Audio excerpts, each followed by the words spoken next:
Meu nome é Shayna Ford, tenho 31 anos, e eu achava que a contagem regressiva da véspera de Ano Novo naquele terraço em Minneapolis seria apenas mais um brinde em família. 7, 6. A multidão gritava. Eu me inclinei para minha prima e deixei escapar. Tinha acabado de assinar a compra de uma cobertura de $1 milhão em Washington, DC vista completa, tudo de primeira. A cabeça do Chase virou tão rápido que o champanhe dele espirrou. 1 milhão em DC? De onde você roubou isso? A taça caiu no chão e estourou em estilhaços. O sorriso da minha mãe morreu no meio da risada. A mão do meu pai congelou a meio caminho da boca. Os olhos da Taylor ficaram enormes. Você tá falando sério? Uma cobertura? O tio Lloyd se levantou, a cadeira raspando alto no silêncio repentino. Vocês vêm quebrando a Shayna desde que ela era criança e nunca perceberam. Fogos de artifício iluminaram o céu, mas todos os rostos continuaram presos em mim. Se você já foi o filho invisível, deixa o like e se inscreve. Você está prestes a ver uma família se despedaçando em tempo real. Crescendo em Woodbury, Minnesota, o desequilíbrio criou raízes no ano em que meu irmão, Chase Ford, chegou ao 5º ano.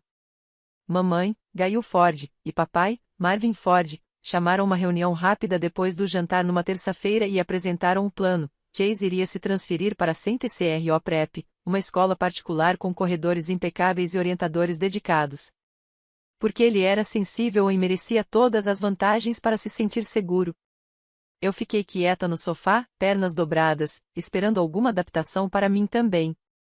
Mas a conversa acabou ali. Eu permaneci na Woodbury High, enfrentando corredores lotados onde armários batiam sem parar e o professor de história distribuía fotocópias porque os livros nunca chegavam a tempo. Adaptei-me rápido, reservando horas de estudo no canto dos fundos da biblioteca pública, cercada pelo leve cheiro de papel antigo e produto de limpeza, folheando guias de site emprestados até as páginas começarem a enrolar. Aos 15 anos, consegui convencer o gerente do Corner Café, na Valley Creek Road, a me dar um emprego de barista. Aprendi a tirar shots de espresso enquanto equilibrava bandejas de scones e desviava de cafés derramados no horário de pico. As gorjetas vinham em notas amassadas e moedas soltas. Eu dobrava tudo e guardava num pote em casa, vendo a pilha crescer turno a turno, determinada a provar que eu poderia financiar meu próprio futuro sem pedir permissão. A rotina do Chase não tinha nada a ver com a minha. Ele encontrava um tutor particular toda segunda e quarta na nossa sala de jantar, resolvendo problemas de geometria em um laptop que o papai comprou só para as aulas. Depois seguia para o centro de tênis em White Bear Lake, onde fazia clínicas até o anoitecer. No verão, passava semanas em acampamentos no North Shore, aprendendo a remar de caiaque e acender fogueiras com fósforos à prova d'água. Voltava cheio de picadas de mosquito e moletons de lembrança que ocupavam metade do cesto de roupa suja. Ouvi o resumo do dia no café da manhã, passando manteiga na torrada enquanto calculava quantos turnos duplos de fim de semana eu precisaria fazer para comprar um par de tênis novo antes das aulas começarem. Aos 17 anos, eu tinha economizado silenciosamente $7.000 cada centavo vindo de espumar leite de aveia e limpar balcões depois do fechamento do café. Tudo guardado numa conta só no meu nome. A fatura mensal ia para uma gaveta trancada, embaixo dos meus casacos de inverno, uma vitória privada que ninguém mais reconhecia. Sempre que eu mencionava precisar de uma carona para um trabalho em grupo ou uma calculadora gráfica para pré-cálculo, mamãe e papai respondiam com o mesmo refrão suave: o Chase ainda lutava com confiança e precisava de orientação extra. Enquanto eu sempre me virava bem sozinha. Parecia lógico na hora, dito com sorrisos cansados depois de dias longos de trabalho. Mas aquilo se acumulava em mim como poeira em prateleiras esquecidas, fácil de ignorar de início, mais difícil depois da 10ª vez. Eu continuava sorrindo nos jantares de família enquanto Chase contava sua última aventura no acampamento. Meus próprios marcos viravam acenos rápidos antes que o assunto mudasse. A distância cresceu sem brigas ou portas batendo, só um afastamento lento que me ensinou a esperar menos e construir mais tijolo por tijolo silencioso. O Sweet 16 chegou para nós com 3 anos de diferença, mas as comemorações não podiam ter sido mais opostas. Chase fez 16 primeiro, e mamãe e papai transformaram o Country Club de Afton Alps no seu reino particular por uma noite. DJ profissional tocando músicas que ecoavam pelo campo de golfe. Mesas longas abarrotadas de frutos do mar frescos trazidos da costa. Amigos chegando em limusines alugadas, formando fila no valet. O auge da noite veio quando o papai entregou as chaves de um Jeep Wrangler novinho. Pintura vermelha brilhando sob as luzes, motor roncando enquanto Chase levava os amigos para dar uma volta no estacionamento, sob aplausos de todos. Ele voltou com um sorriso de orelha a orelha, postando vídeos que ganharam curtidas antes mesmo de cortarem o bolo. Toda a noite registrada em fotos profissionais que mamãe encomendou de um estúdio local. Quando minha vez chegou 3 anos depois, a sala de estar cheirava a pizza entregue da lanchonete da esquina. 4 amigas próximas espremidas no sofá, equilibrando pratos de papel nos joelhos, rindo de jogos de tabuleiro enquanto um filme esperava no televisor antigo. Papai sumiu cedo para assistir a um jogo no porão, e mamãe apareceu apenas o suficiente para tirar uma foto rápida antes de se desculpar para terminar a lavanderia. O presente foi um laptop usado que eu mesma ajudei a escolher no Craigslist, tela arranhada, mas funcional, com o software que eu precisava para a aula de design gráfico. Soprávamos as velas num bolo simples de supermercado, cantamos desafinado e encerramos a noite às 22 horas, cada uma levando um pedaço embrulhado em guardanapo. As férias de verão escancararam ainda mais o contraste. Chase voou para a Itália por 2 semanas no julho após o 2º ano do ensino médio, fazendo tour por Roma e Florença com um grupo guiado, tirando selfies em frente ao Coliseu e fotos nos passeios de gôndola em Veneza que lotaram o rolo da câmera dele. Ele voltou cheio de histórias sobre sabores de gelato e ruínas antigas. Marcas de bronzeado bem definidas dos dias na costa amalfitana, lembrancinhas espalhadas pelo balcão da cozinha como troféus. Eu, nesses mesmos meses, equilibrava 2 empregos e entregava jornais antes do amanhecer, pedalando por rotas que eu traçava na noite anterior para evitar trânsito, e depois cuidava das crianças da vizinhança até seus pais chegarem do trabalho, lendo livros ilustrados e preparando jantares simples enquanto a casa permanecia silenciosa. As manhãs de Natal deixavam o padrão ainda mais evidente sob a árvore. Chase desembrulhava AirPods Pro que sincronizavam perfeitamente com o celular, jaquetas Patagônia em cores que ele tinha escolhido no catálogo semanas antes, gadgets e equipamentos empilhados alto o suficiente para bloquear a vista da lareira.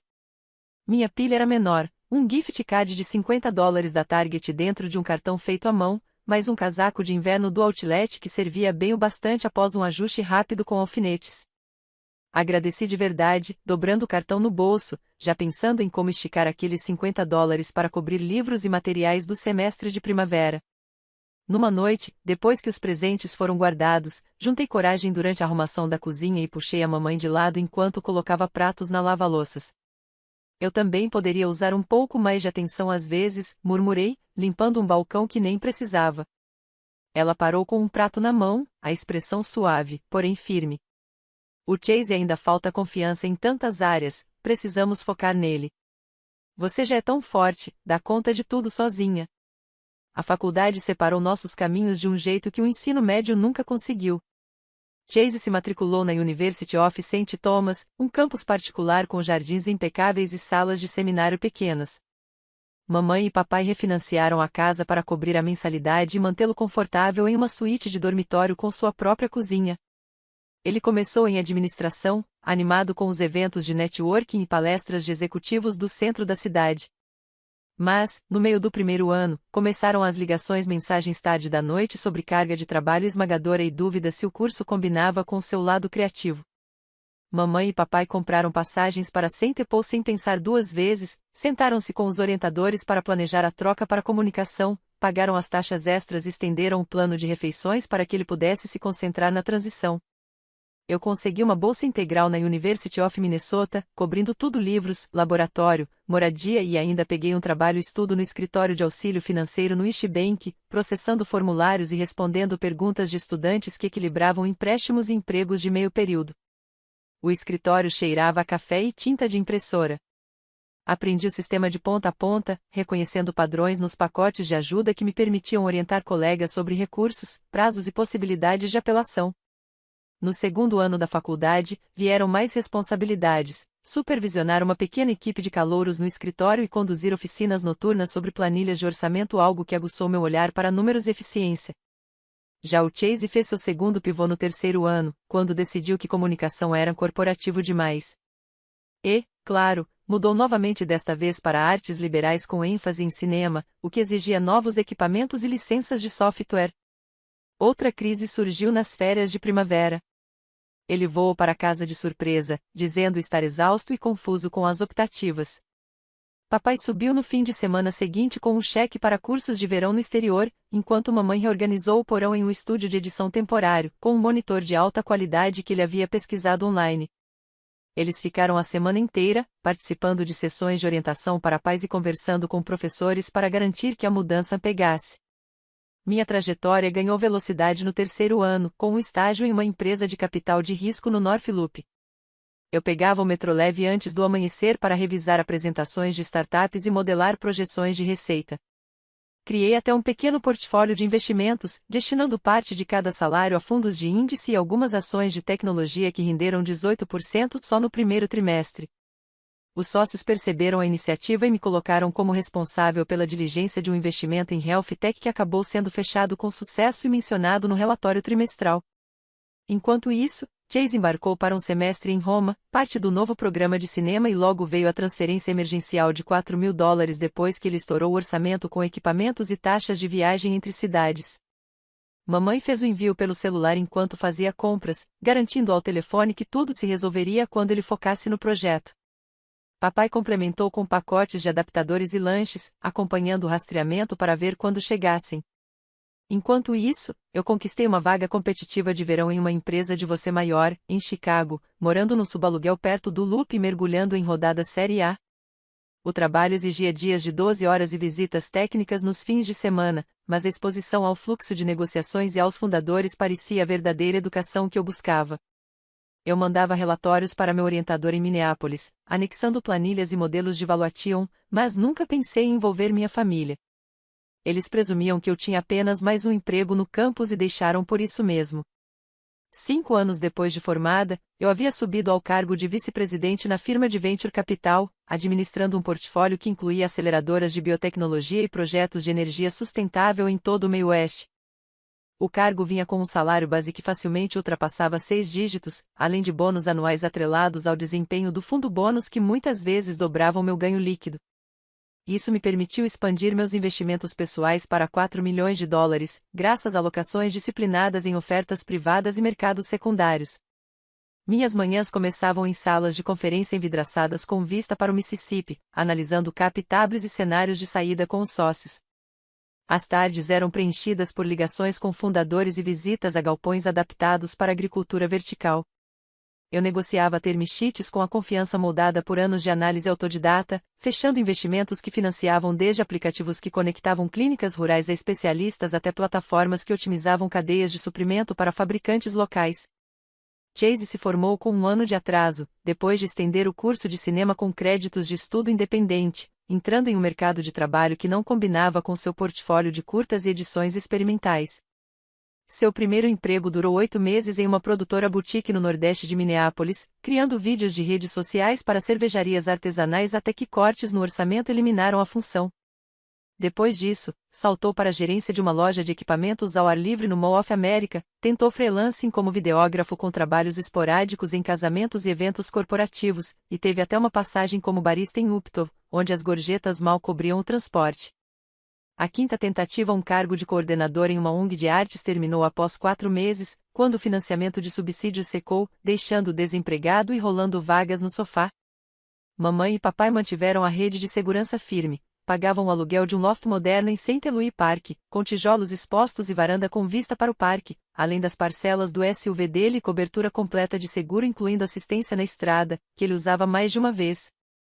Eles faziam transferências mensais sem questionar, chamando isso de apoio temporário, enquanto ele construía um portfólio de projetos pessoais. Às vezes mandavam cartões presente para compras ou novos softwares de edição para aliviar os apertos.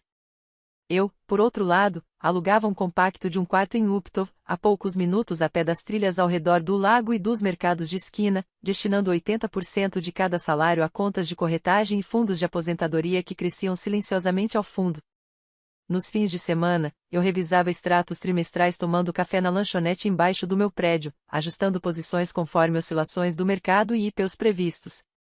Uma rotina bem distante da incerteza que definia os dias do Chase. As conversas em família ainda giravam em torno do potencial dele, mamãe perguntando sobre audições ou eventos de networking que ele planejara participar, e papai oferecendo sugestões de currículo com base em sua experiência em vendas de seguros. Eles checavam como eu estava por meio de mensagens rápidas sobre o clima ou planos de feriado, assumindo que minhas promoções constantes significavam que tudo corria bem, sem precisar de intervenção. Para eles, eu continuava sendo a confiável, a que não exigia atenção, enquanto Chase seguia procurando um caminho certo em que um dia, finalmente, encaixaria. Segundos antes da meia-noite, minha prima Taylor Mason se virou para mim com um sorriso. Amiga, já se mudou para o lugar novo? Parece maravilhoso. Dei de ombros, tomando um gole de champanhe. Uma cobertura em Washington, D.C. 1 milhão à vista. Vista Proptois.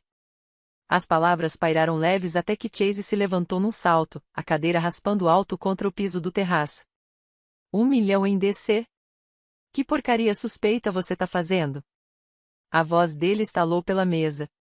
A taça escorregou dos dedos e se espatifou em cacos brilhantes que refletiram as luzes do terraço.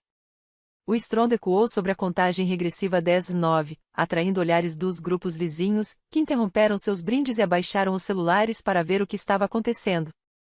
Mamãe e papai empalideceram. A mão dela voou para a boca, unhas impecáveis marcando a bochecha. Papai meio se levantou para puxar Chase de volta pela manga, murmurando por favor, calma enquanto convidados das mesas próximas olhavam de lado. O DJ do terraço abaixou o volume instintivamente. Até o quarteto de cordas no canto perdeu uma nota.